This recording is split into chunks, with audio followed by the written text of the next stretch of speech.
There you go. There we go. There it goes. Okay.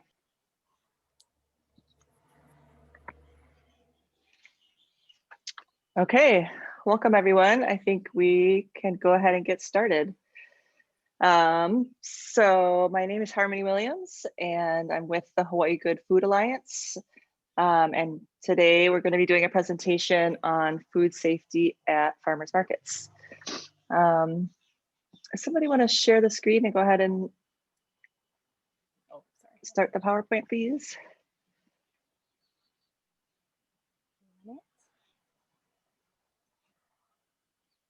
Perfect, thank you.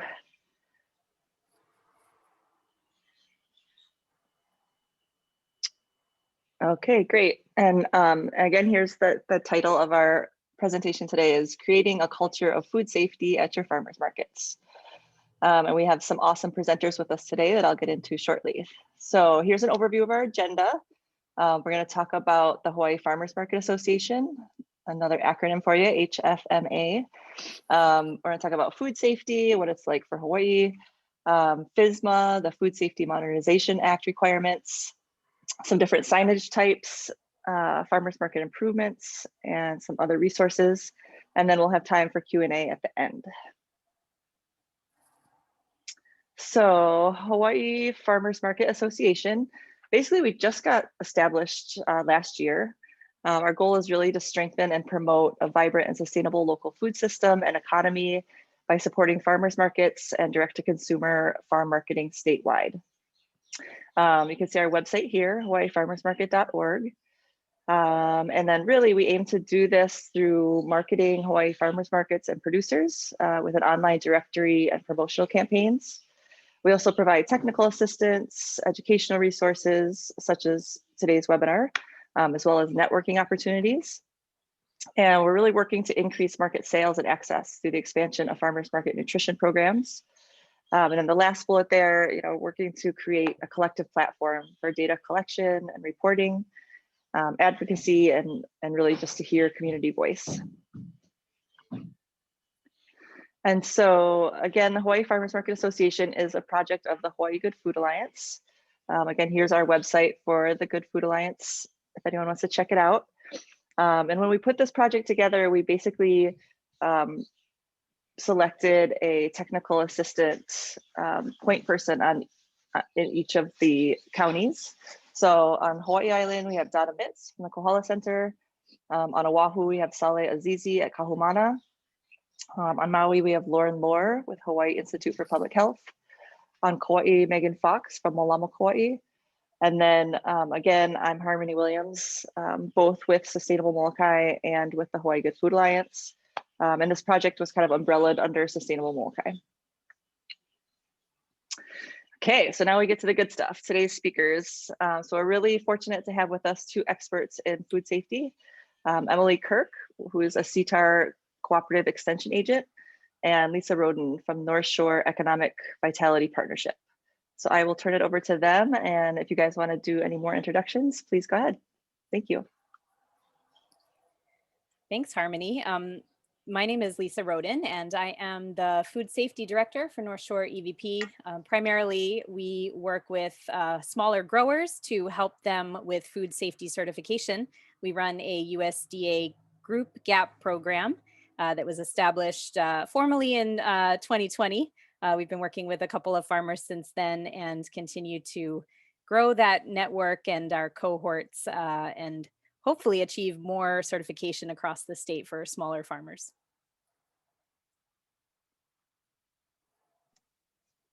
Aloha, everyone. My name is Emily Kirk, and I'm an extension agent based on Kauai for CTAHR, focusing on sustainable and organic agriculture. And my job is primarily to serve as technical advisor for edible crop producers across the island and across the state.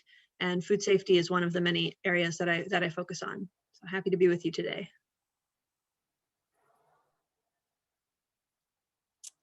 So I think we're going to start off by putting a question out there to you folks, market managers. And that question is, what food safety guidelines do you have in place for your markets? And as we go through the presentation today, it would be great if you can think a little bit about that. We might come back and ask you to put some information out there for us, but hopefully you'll gather some information from us as we go. So we'd like to start off talking just a little bit about food safety in Hawaii. And in particular, we're going to cover a couple of topics here, food safety in farmers markets, and specifically, what do you need to know as a market manager? So you're working there in the market and maintaining that space. What do you need to know as far as food safety goes? And what should your farmers know as well, the vendors who are coming to your market to sell? We also want to cover what steps you can take to improve food safety awareness at your market, not just among your vendors, but also among your customers, because you've got a group of people that are probably coming every week or every opportunity that they can. So it's a really great opportunity to educate. So the first thing I'd like to talk a little bit about is what sort of food safety guidelines do you have in place? Our very first question, you might think a little bit about that as we're talking. As a farmer's market manager, food safety is really important for a couple of reasons. One, and same for farmers, is the liability. So foodborne illness can be devastating, and certainly we want to reduce the opportunity for that to happen as much as possible. And when we're eating raw foods in particular, there is the potential for foodborne illness to happen. We also want to think about food safety from an awareness standpoint. The market, interacting with farmers, talking with growers, it's an opportunity to educate people who are attending the market about what they can do to improve food safety, maybe in their own kitchens at home, and also to raise awareness about what sorts of practices we can all put in place to keep ourselves and each other safer. It's also important to think about it from the market manager's standpoint, because farmers are engaged in food safety every day on the farm. Many of the farmers that we work with are implementing GAPs, what we call good agricultural practices. And they may or may not be achieving food safety certification, but they're certainly putting those practices in place. And that's good to know about. It will help you make decisions as a market manager as well that support those farmers. And it will help you understand the regulations that are imposed on them. And then lastly, I think it's important to think about who are the customer groups that are buying your produce at the market and coming to your markets. Particularly when we think about food safety, we want to think about two groups in particular, kupuna and keiki. Children and older folks, they may have less developed immune systems. We want to be very sure that the food that they're consuming, that we're putting out there, is as safe as possible. So food safety is really about preventing foodborne illness as much as is possible, and across the spectrum. So from farm to fork, and the market is certainly a point in that supply chain that we want to be focused on. So first thing to think about, what are your market's rules? Do your markets have rules? For example, what do you tell your vendors about insurance? Is that required? What sorts of hours is the market open? What are the allowed items? One way to help vendors understand that is to have documentation or a handbook or a policy document. If you take a look at the shot there, you can see this is from the Hawaii Farm Bureau website. The very first step there to becoming a vendor is to review the handbook. So if you've got specific rules for your market that you want to put in place, put that in writing into a handbook or policy document. That allows you to share that information with your vendors. And it's also a great way to be able to point back to it later. So you can clearly state the market's responsibility, what the market's expectations are, and what is the farmer's responsibility. So they know what they need to do in order to be a vendor at your market. For food safety compliance, this can be really important to write this down. Again, they can go back and refer to this in the market handbook or policies. You can outline in there when they need a food handler certificate. For example, if you've got vendors who have prepared or processed foods, you might want to note that in there, that that's required. And compliance requirements may differ. So I work with farmers, particularly small farmers, and sometimes if they're selling to a buyer, that buyer may not require specific certification, but they may want something like a food safety plan, or they may want to see their recall and traceability procedures. They may just want to come to the farm to visit. So those are all kinds of different opportunities for you to lay out what sorts of things you expect your vendors to be able to set up for you. So if you want to go to visit their farm, put that in the handbook. If you'd like to see their harvest logs or, for example, their farm food safety plan, again, noting that in their policy documents. And certainly visiting each vendor's site is useful. When we go to farms, it's really an opportunity to meet the grower, see what they're growing, take a look at what's around them. So it gives us a really good opportunity to start to build that relationship. We can see what best practices they have in place. And certainly it's also important to make sure at the farmer's market that there's proper signage. We're going to get into that in depth a little bit later. But what we really want to do is kind of share a little bit with farmers market managers on what on-farm food safety looks like, so that you have a little bit better background and understand what the vendors are doing when they're on the farm and the sorts of best practices that they are implementing. So we're going to be covering something called GAP and something called FSMA. GAP you probably are familiar with. It stands for Good Agricultural Practices. FSMA, the Food Safety Modernization Act. We're going to split this up between Emily and myself. And I'm going to start off by talking a little bit about GAP and what that means. GAP is a USDA food safety certification program. There are other food safety certification programs out there, but GAP is probably one of the most well-known.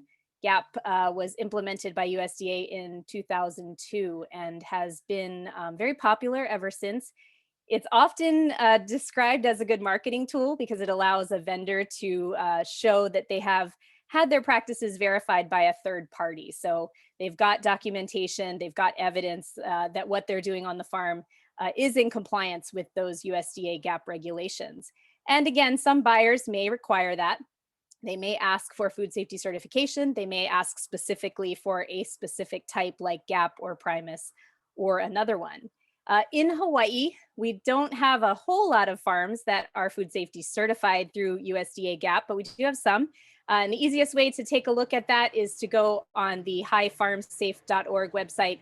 You can see all of the farms and packing houses that have achieved food safety certification and that are being tracked by the Department of Agriculture. Alternatively, the USDA, when you have an audit with them as a farm, they also post your farm information on their website. And so you can check there as well. However, like I said earlier, a lot of times farms are implementing those best practices. They may not have that food safety certification, but they are on their way and they are doing a great job of making sure that they are doing preventative maintenance basically on the farm. So I wanted to take a minute to talk a little bit about GAP in particular and the things that we talk about when we do GAP training with farmers. Particularly, we're talking about how to reduce the risk of contamination. And there are a couple of main topics under that. So we talk about contamination and where it may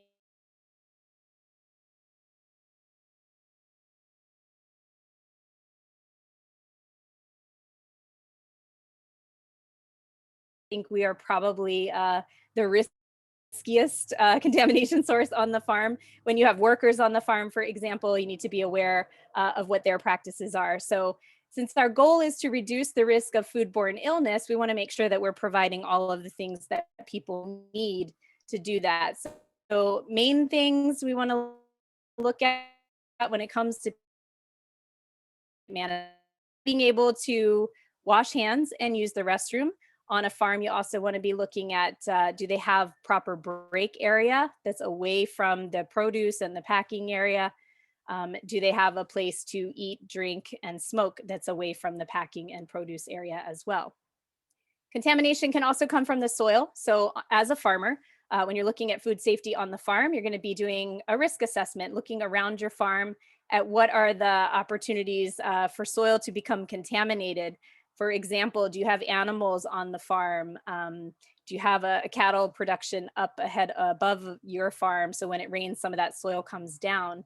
Do you walk through animal areas to get to your packing area? Those are all potential contamination possibilities. And so as a farmer, you're thinking about how to mitigate those.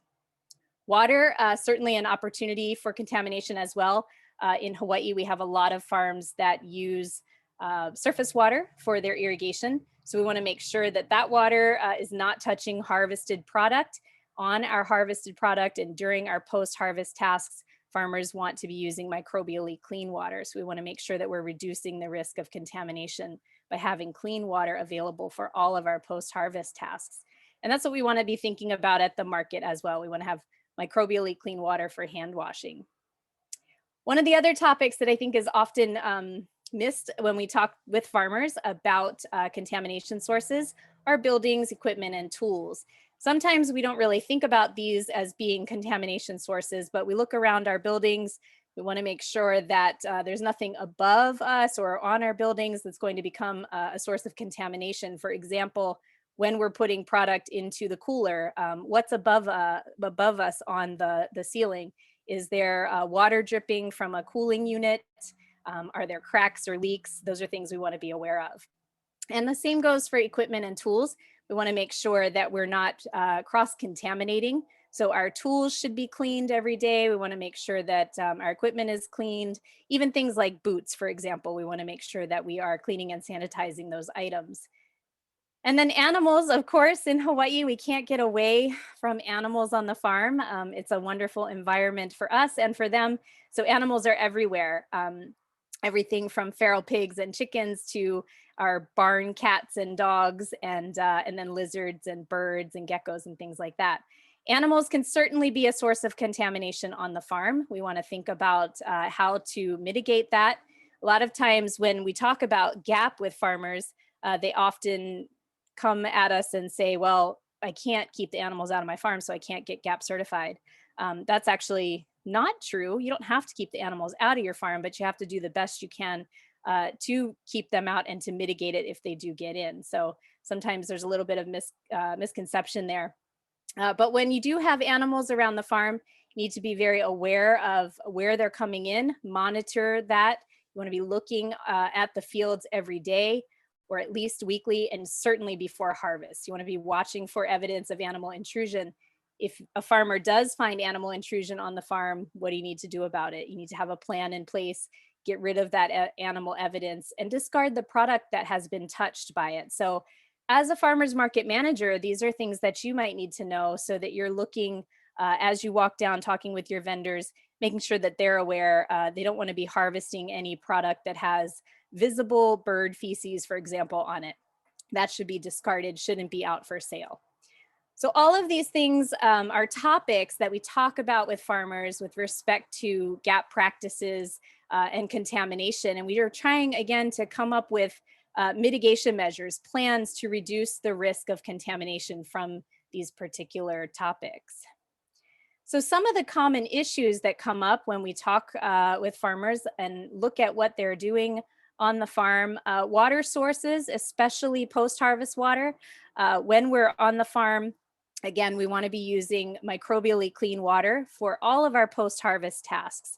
So as a market manager, you can certainly ask your vendors about their water. You may notice that they may be field packing. So if they don't have proper water to clean with, they may be putting their product into the box or into the harvest container without washing it. That's perfectly fine. They don't want to be using a water source that isn't clean for those post-harvest needs.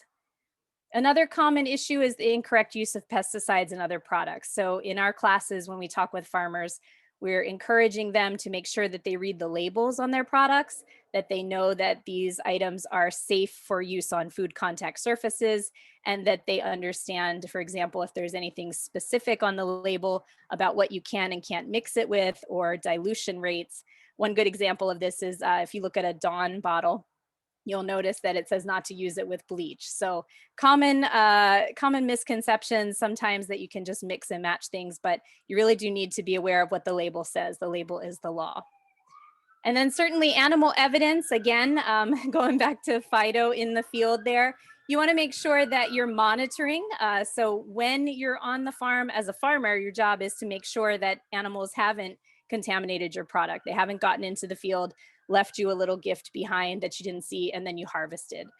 As a market manager, you want to, of course, do the same thing. You want to walk down your rows, take a look at that product, talk with your farmers, and maybe just ask them about what their practices are. Again, they usually have a practice. They may not be documenting it. Lack of documentation and training is another issue that we find often in food safety. Certainly for some farmers, record keeping is not a favorite thing to do, but we encourage folks to do it because it's a good way to show the commitment that you have to your operation. You want to be able to show that you've got harvest records, you've got logs of cleaning your restroom, for example.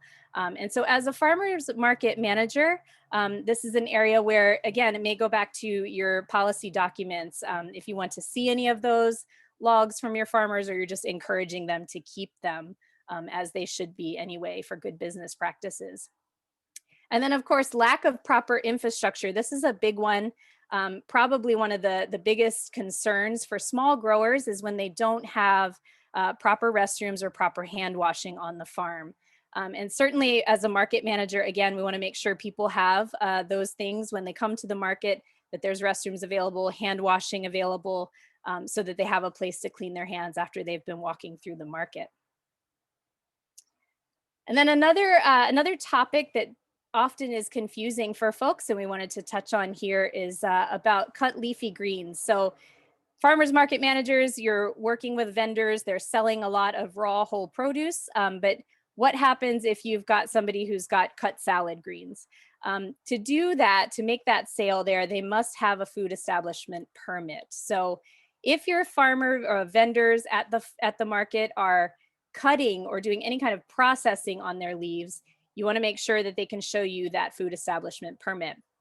If they've got whole lettuce that they've cut at the stem or at the root, or loose leaves that they've picked, that's okay, that's not processing.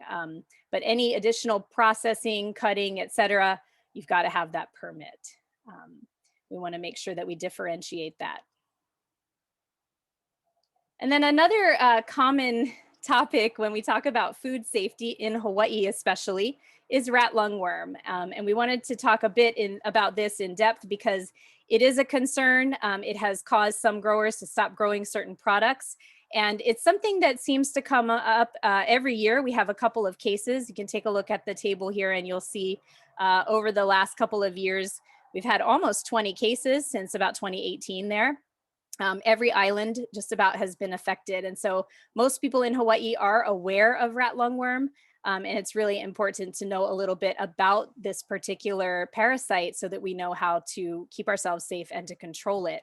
And to talk a little bit more about that, I'm going to turn it over to Emily in just a second. So I'm going to stop sharing my screen. I'm going to move it over to her. Great, thanks, Lisa.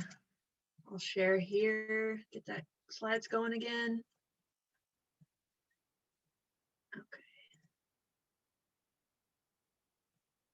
Great.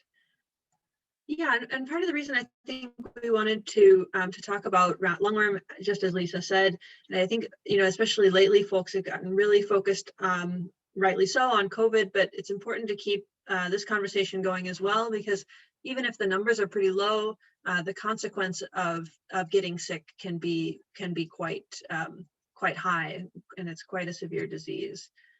So understanding rat lungworm just a little bit more deeply, you see the photo in the middle is actually the parasite. It is a parasitic nematode, Angiostronglus cantonensis, that causes the infection, and it has a complicated life cycle that goes through rats. Thus the name. And then the rat feces is actually eaten by slugs and snails, and that passed on through the food chain. And then the slugs and snails are the ones that communicate it directly to us. So even if we're eating that beautiful fresh market produce, if there is slug slime, or even worse, if there are especially baby slugs or the small semi-slugs that are hard to see on there, then we have the potential for becoming infected. But I think it's important also to encourage the awareness. And this is a great place for consumer education as well at the market, just by including literature and keeping the awareness going, that everybody can do their part to make sure that their produce is safe, so that we can continue to have things like a vibrant, fresh leafy green industry here in the state, instead of saying, well, I'm just gonna forget about eating local greens because it's too risky. Really, it's not as bad as that. It's just important to make sure that we're cleaning, so making sure we're washing our hands, separating and rinsing all of our produce and looking at it really closely, and then as well cleaning our food contact surfaces. And then from the farm side, making sure that as much as possible we're working to reduce those rat and slug snail populations, which is good practice anyways, right? Because they're pests in our garden and in our packing houses for other reasons as well. And then really looking closely, inspecting and treating and removing snails and slugs from the produce, flowers, and foliage before sharing with others. So before bringing it to market, but then also reminding consumers as well, before they make that sandwich at home, to just look really closely. And if they see any evidence of slug slime or slug damage, for example, to not take the risk and to throw that leaf out or throw that bunch of greens out. But again, just looking really closely and knowing that that there's things that we can do to still support our local growers and keep eating fresh local greens. And then that destroy piece. So if we are, for example, if we're eating snails or if we're eating greens and we cook them, total peace of mind there, as long as it hits that internal temperature of 165, or we cook it for about 3 to 5 minutes, that kills anything that might be on it, and it's, again, safe to eat. So this is a great place, I think, for getting everyone involved, not just putting the responsibility on the growers, but involving the consumers as well in food safety. Cool. So stepping back then from some of those kind of specific cases, I wanted to talk a little bit more broadly about the Food Safety Modernization Act, or FSMA. Again, as Lisa mentioned, so that you all as market managers can have a sense of what the food safety landscape looks like, and also what the type of regulations that a lot of your vendor farmers might be subject to. So this Food Safety Modernization Act is federal regulation that came into law in 2011. It's under the FDA, and it contains 7 rules, 7 components, but the one that we're most concerned about is the produce safety rule. And there's some talk about where did this actually come from? Is this big business trying to squash small farmers? But actually this was driven by consumer demand. The FDA, CDC and FDA report that about 48 million people in the US get sick, 120,000 die every year from foodborne illness, a lot of which is preventable. So that's really where this rule came from, was pushed from consumers to step up the regulation and try to improve the safety in our food supply.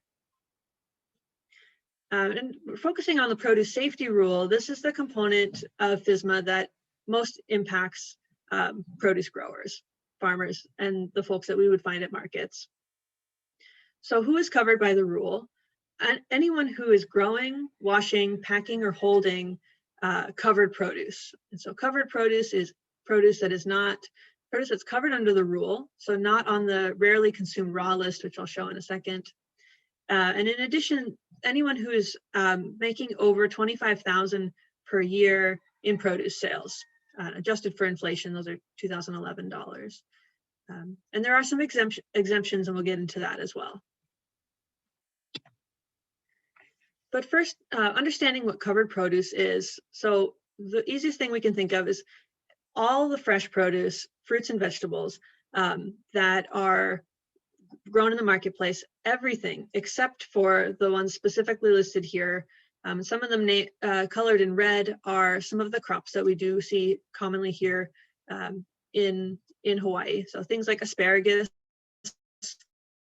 garden beets, chickpeas, cacao, coffee beans, collards, sweet corn, eggplants, figs, ginger, okra, peanuts, potatoes, pumpkin, winter squash, and sweet potatoes. So for example, if you're growing only those items, then your farm is under this rarely consumed raw or produce that's for only on-farm consumption. So if it's just for family or subsistence use, but for everybody growing everything else, that's considered. And one thing to point out on here, this is based on FDA's logic. There's some things you might question. Some folks might say, well, I eat, oh, ginger is listed, but why isn't turmeric? And of course, why is taro not included on here? So they're working on reviewing and revising this. It's based on the imperfect data that they had at the time.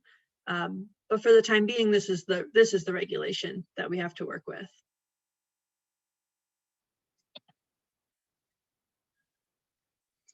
So again, anyone growing any produce that's not listed here would be covered. So you can think about the market, that's probably going to be the majority of the producers, the majority of the crops that we find in the markets are covered. So the produce safety rule itself has a number of components that are designed to address a lot of those same food safety issues that Lisa mentioned earlier. Things like worker health, hygiene and training, soil amendments, wildlife and domestic animals on the farm.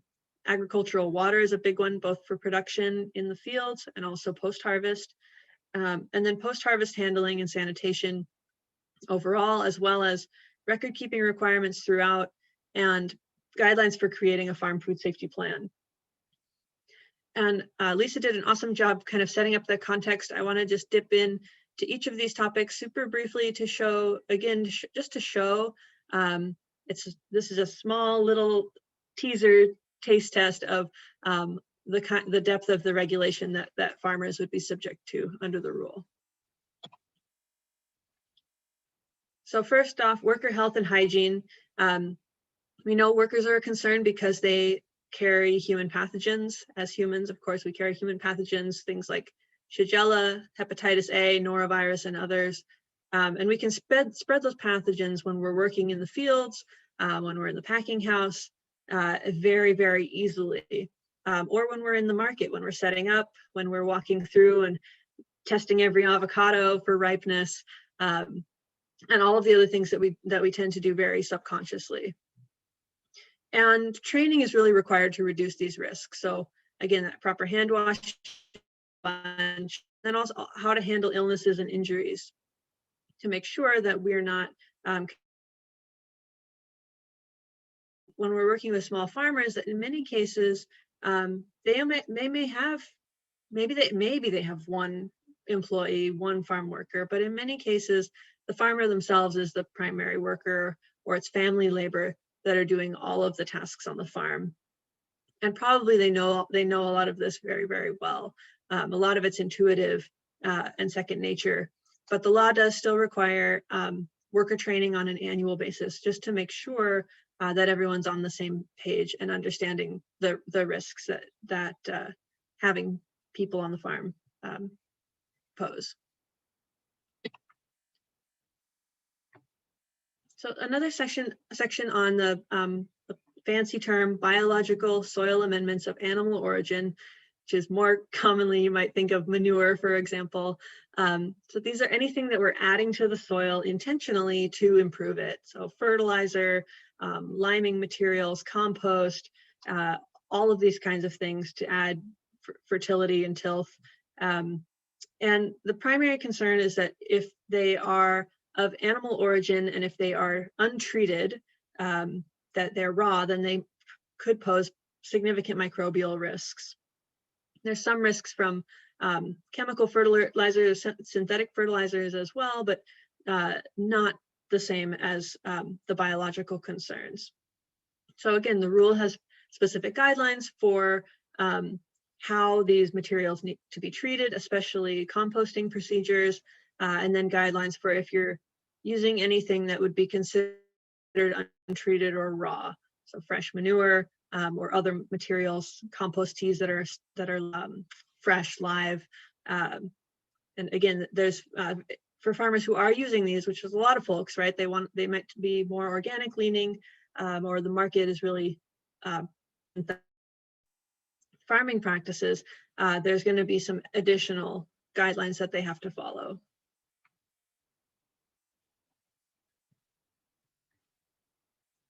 And then for the wildlife and domesticated animals, the photo on the right just kind of shows a little bit of from the bird's eye view of a farm, how it's not just the farm itself, but all of the different components of the ecosystem and the environment surrounding it that can be potentially sources of contamination, or at least are areas of concern. So when we're thinking about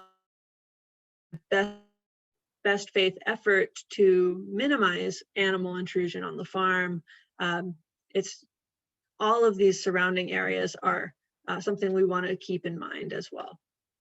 So this is something that farmers are managing on a day-to-day basis, right? And the animals are concerned because they also carry human pathogens, E. coli, Salmonella, Listeria, a whole bunch of others. And so I think as market managers too, you know, even in the market, there are potentials for contamination from birds potentially, and also from domesticated animals. So think about if your market has a policy of allowing animals or not, and then if that policy is being enforced or not, both for vendors and for visitors.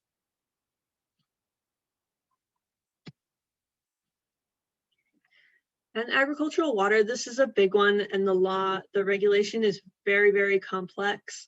But kind of in a nutshell, the important thing is to understand the language is in FSMA says the water needs to be safe and of adequate sanitary quality for its intended use. And E. coli is the indicator organism that they're using. And then depending on where your water is coming from, it's higher risk or lower risk. You know, we assume that our public water supply, because it's treated, it should have no E. coli in there to begin with, versus something like surface water that a lot of farms have as their primary water source here in Hawaii, where it's open to the environment, and we can feel pretty confident that there's going to be some amount of E. coli in there. And the rules for post-harvest water are the most strict. So for post-harvest water, we need to have, as Lisa said, microbially clean, which means 0 detectable E. coli in the water. And why are we so concerned about post-harvest? For one, we know that we can't eliminate every food safety risk in the field. There's always going to be a chance that there's some amount of contamination that comes into the packing house, for example. And post-harvest water has the potential to spread that contamination very, very widely. Water does a great job of spreading things. So if you have a small amount of contamination and it gets in the packing house, or if you have contaminated water that you're then passing along through the system, all of a sudden, it's not just a few bits of produce or a couple of bushels that are contaminated, it could be everything. So anything that touches, any water that touches the produce during or after harvest, also any of the food contact surfaces, water we use for making ice or for cooling and for hand washing, all have to be that microbially clean, that 0 generic E. coli. And we can't use untreated surface water for any of these purposes under the law. And then the post-harvest handling and sanitation. I think, again, there's a lot of risk for contamination during post-harvest, and it's such a bummer because we work so hard all season. It takes a lot of effort to grow a crop and get it to harvest. And we really want to be mindful to preserve all the hard work that went into that, and then not just let an oversight cause contamination in the post-harvest stage. And this is similar in the market. You think about, again, how much work it takes from planning and field prep to grow a crop, to harvest it, to bring it to market. It's a real bummer if it gets contaminated at market or during the transportation to the market. So lots of things, I think but the main focus of this section is on cleaning and sanitizing. So and understanding this kind of multi-step process where we clean, physically remove the dirt and contamination, and then sanitize, apply something afterwards. And we're getting a lot of learning about this, I think, through COVID right now, right? So hand washing, like hand wash. That's the most important first step. And then hand sanitizer after that to kill anything that might be remaining. But it doesn't necessarily work in the other order. You can't sanitize a dirty surface. You got to get that dirt off of there first. Cool. And then record keeping. So throughout, always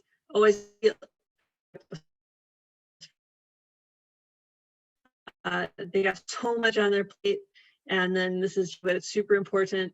And under FSMA, there's required records for all producers for worker training, water system inspection on an annual basis, and then cleaning and sanitizing records. And there could be a lot of others depending on what their practices are. So water testing, for example, compost treatment if they're making compost, refrigeration temperatures if they're using refrigeration. And for GAP certification, there's going to be a whole lot more records required than this even.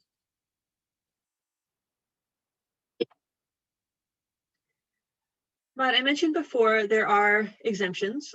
So there's the rarely consumed raw list, for example, if you have a grower who's only growing sweet potatoes, like easy, you know, they're going to be totally exempt because their crop is rarely consumed raw. Doesn't matter how big their farm is.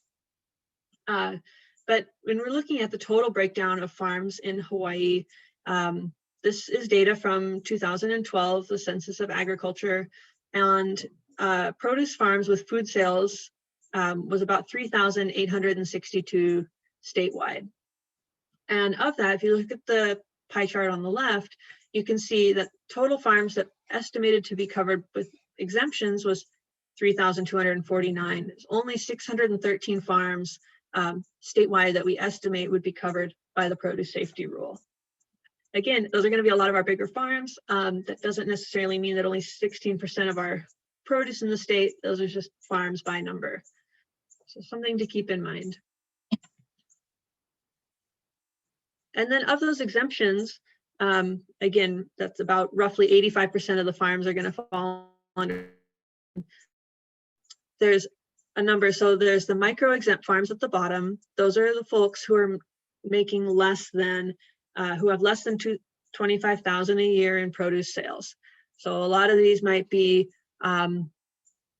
homesteads where they sell like a little bit of produce to maintain their tax status or something like that, or that this is a side business. It's not, they're not making a living selling their produce. The rarely consumed raw, we talked about that. And then I circled here the qualified exempt farms. So I think that a lot of the farmers market folks are going to fall into this category, and I'll explain in a minute why. So the qualified exemption, this is for farms that have total food sales, not just produce, but all food. So including any kind of jams, jellies, you know, value added dried bananas, all that stuff as well. All food sales averaging less than 500,000 per year, average over the previous 3 years.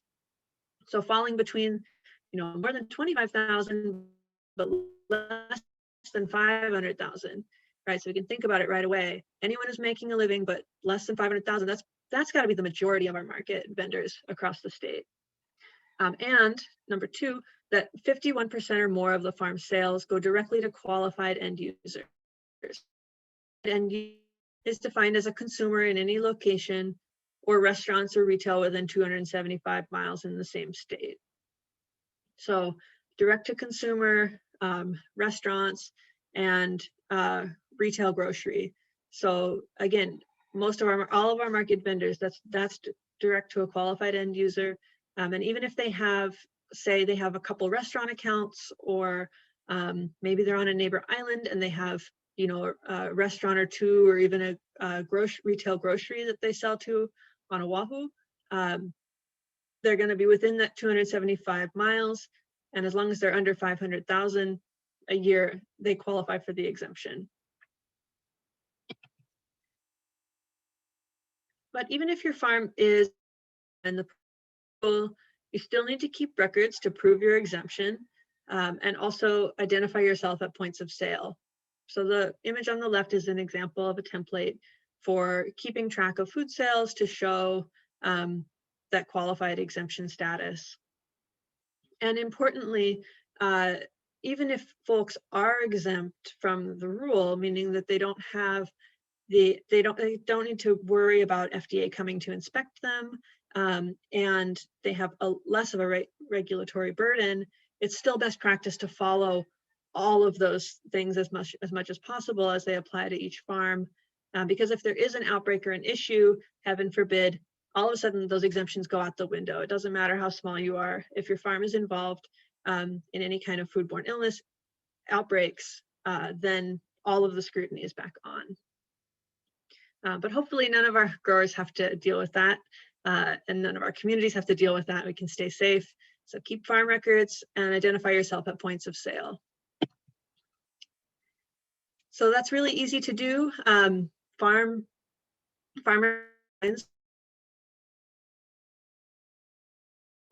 farm name, and also at their market booth, if they have a banner or maybe they have a menu with their sign, with a sign, their name on it, and address, that's adequate. Or if they're giving out paper invoices, or if they have electronic invoices, making sure that that's included there as well. So that, again, if there is an issue down the road, hopefully not, but if there is, that way the consumer can have a way to know where that produce came from and trace it back. And here's a couple of examples of some on Kauai. And I think that also in addition to with the FSMA rules for qualified exempt growers, it's also great.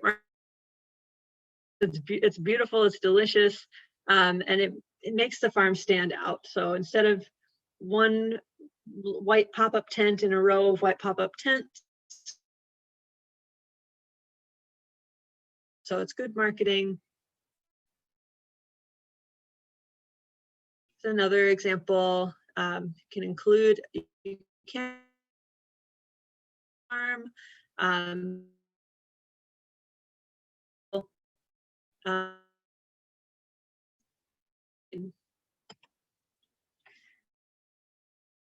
growers here. So again, just a really nice way your farm, and also that basic food safety requirements. Get some other kinds of signage you might consider. Hand washing is the best, always really handy. The facility, field packed produce. So Lisa mentioned about this a little bit. If maybe folks are not washing because they don't have access to clean water, you know, maybe including a sign or a sticker, something like that, to show, just as a reminder, hey, this came right from the field. Reminders, wash all your produce before eating. So again, ways to involve some of the consumers in the food safety process. Other important reminders like rat lungworm, for example, would be a good one.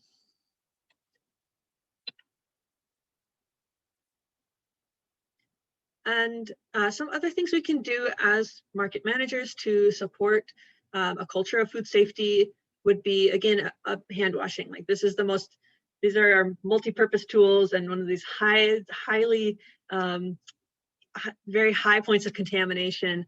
And I think this is a silver lining out of the current situation we're in, where we talk a lot about hand washing. So this is something we can provide at the entrance to the market, for example. It can be very, very easy. Even if you don't have any water at your site, you can bring in, for example, one of these blue aquatainers with clean water. Again, microbially clean. So if you got a county source somewhere, just fill it up. Super easy. Pump soap, liquid soap, disposable paper towels, a catch basin for the wastewater, and then a rubbish bin for the used paper towels. And reminders, so you could put your little hand washing sign there, or if you have a greeter, a market greeter, to make sure that folks are actually using the hand washing station and using it properly, and that making sure it's stocked and all of that. And some markets are offering just hand sanitizer instead of hand washing. So a reminder that this is not a substitute for hand washing, but it is better than nothing. So if resources are super tight and this is the best you can do, again, better than nothing, but it doesn't take too much to set up that station to do a proper hand washing as well. So I would encourage that if you can. So another question just to kind of think about, does your market have public hand washing stations set up? Do you have hand sanitizer stations, or maybe both? And also, does your market have a lua available? And if you do have a lua, is there a hand washing station right next to it. And then just some things to think about. If you already have all of this set up, that's awesome. And if not, maybe this is a place where you could support your vendors, make a few small improvements for the food safety of all. And a bonus, I think also we talked about, if you have a lua available, then people are going to stay longer. They'll shop more. So some other market improvements. This is on the vendor side. So there are ways that you can support vendors in making attractive and also sanitary displays. For example, making sure that they're keeping all of their produce at least 6 feet off the ground. This is a good example here. She's got an extra table set up in the back where there's boxes or bins of extra produce. And as things start to get depleted in the front, she can refill, but there's nothing sitting right on the ground. And this could be as easy as an extra bin that whose express purpose is to lift your produce off the ground. Just one extra empty bin on the bottom to lift that. And then also using baskets or bins instead of old cardboard boxes for displays. I see a lot of times where folks will come to the market with, they got like the old Maui Gold boxes from Costco or whatever with their produce in it.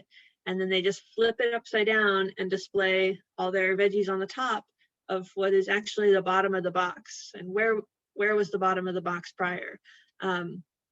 So again, thinking about some of these little differences, and it'd be really cool. Again, I don't know if as market managers, if there's a way you could support or incentivize to help your vendors make these upgrades.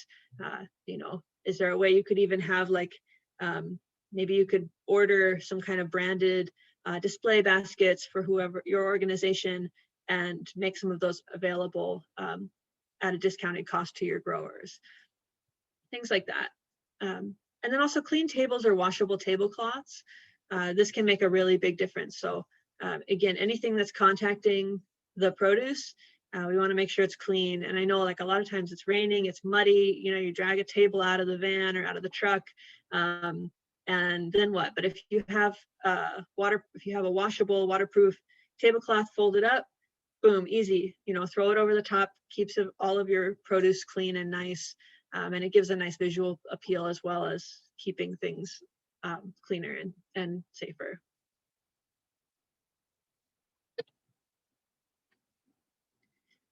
And then I just wanted to share some resources. There are a lot of great signs available specifically for farmers markets that are coming out all over the country. This is from the Washington State Farmers Market Association website. They're all downloadable and you can totally, your market, a lot of them are not branded. So kind of just generic reminders.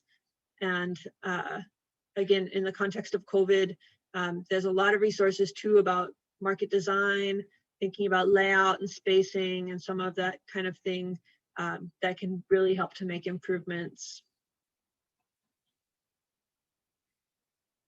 And this was my favorite. You can get, you can get really uptight sometimes thinking about food safety and like, oh, it's so serious. But there's ways to make this stuff fun also. So these signs I thought were great. Some little puns. He says, let us help you. Point, please don't touch. Wait your turn up. One customer at a time. Squash or sanitize your hands frequently. Tomato, long story short, please shop quickly. Peas, wear a face mask while shopping. And keep 6 feet between you and others. So little easy fun things to do like that. I love they put them right at the kids' eye level too.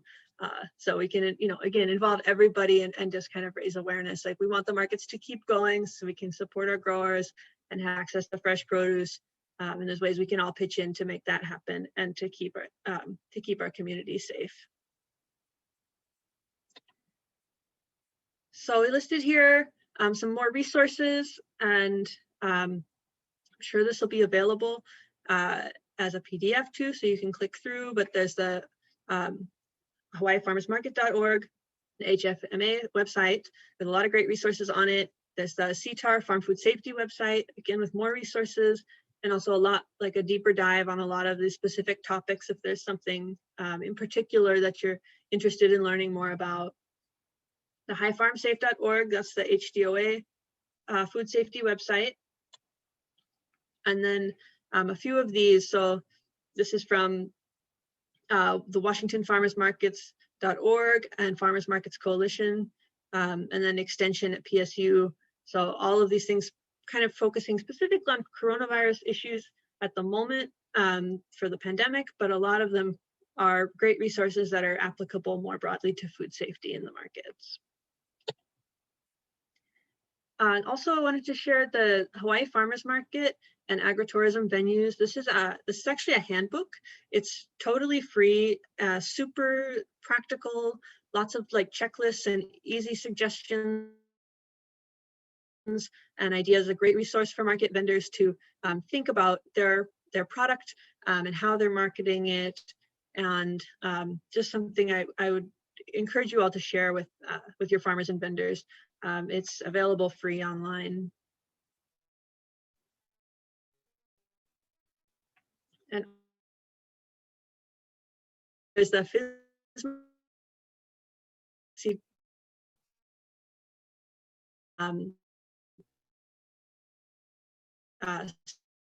and for the produce safety rule. And before statewide, and encouraging them to take the training and to learn more.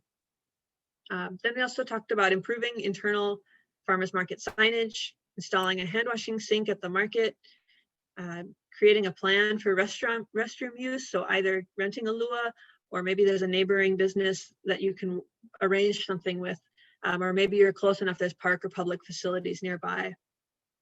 And then supporting farmers in obtaining compliant banners so that they can check that box. The record keeping they can do on their own. If they've got a farm sign or banner that's compliant, then good to go for the qualified exempt folks. And then providing food safety information for consumers. So again, that rat lungworm as an example. Great. So mahalo, and with that, I will open the floor back, maybe pass it back to Harmony. Awesome. Thank you guys so much. That was such a great overview. I know food safety can sometimes feel daunting and a little bit not that sexy, but it's so critical, as we all know. So I super appreciate you guys' expertise and spending the time with us today. And now we have it as a recording. So anytime anybody wants to go back and look at it, it's there, which is super awesome. So yeah, like Emily said, we'll open it up to questions. Is there anyone else here that has questions? If not, I think we can go ahead and wrap it up. Anyone have any last minute thoughts or things they'd like to add? Thank you, guys. Okay, thank you so much.